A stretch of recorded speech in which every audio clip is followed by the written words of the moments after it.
What's the meaning of biddy?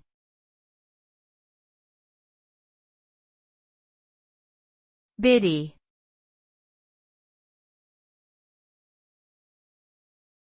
Biddy.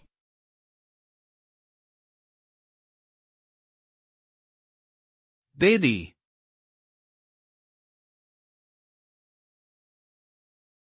Biddy.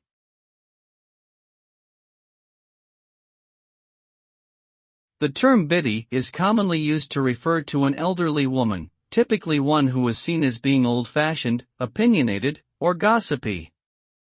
This term often carries negative connotations, suggesting that the woman in question is nosy or interfering. The origin of the term biddy is somewhat uncertain, but it is thought to have emerged in the early 19th century as a variant of the word bead, which referred to a prayer bead or rosary. Over time, the term biddy came to be associated with elderly women who were devoted to prayer and religious ritual, but who were also seen as being somewhat meddlesome.